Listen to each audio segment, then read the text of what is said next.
আমরা আসলে এই এখন তো রাস্তাঘাটের কারণে একটু ডিজেল এবং পেট্রোলের অল্প কিছু সংকট দেখা দিচ্ছে। এটার সুযোগ নিয়ে কোনো কোনো অঞ্চলে কিছু কালোবাজারিরা এটা বিক্রি করতেছে ব্ল্যাকে। এরকম কিছু অভিযোগের ভিত্তিতে আমরা আজকে নর্থ গিলাতলি এবং কল্যাণপুর গোডাউন সংলগ্ন অঞ্চলগুলিতে যাই এবং ওইখান থেকে দুটো জায়গা থেকে মোট পেট্রোল 55 লিটার এবং এইচএসডি 122 লিটার উদ্ধার করি। এবং এছাড়াও বিভিন্ন জায়গায় দেখা হয়। মূলত এটাই আমাদের আজকে সফলতা।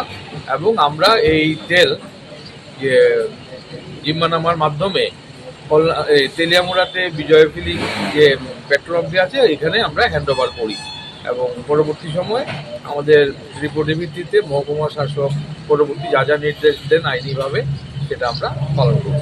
আজকের এই অভিযানে আপনারা কারা কারা ছিলেন? আজকে আমাদের অভিযানে আমাদের এডিশনাল এসডিএম স্যার ছিলেন, আমি এসডিসি কোর্ট ছিলাম এবং আমাদের খাদ্য দপ্তরের অন্যান্য আধিকারিকরা ছিলেন এবং তেলিয়ামুড়া থানার পুলিশ আধিকারিকরা এবং পুলিশটা ছিলেন আর দপ্তরের কর্মীরা ছিলেন। আগামী দিনেও যদি এরকম কালোবাজারের ঘটনা বা অভিযোগ আপনাদের কাছে আছে তাহলে আপনারা কি সেই ক্ষেত্রেও কি পর্যাপ্ত ব্যবস্থা গ্রহণ করবেন? আমরা নিয়মিতভাবে এটা করি, নিয়মিতভাবেই করা হয় এবং আগামী দিনও যেখানেই আমরা এই কোনো অভিযোগ পাবো সেই ক্ষেত্রে সঙ্গে সঙ্গেই সেটা আমরা আমাদের তরফ থেকে প্রশাসনের তরফ থেকে পদক্ষেপ নেব।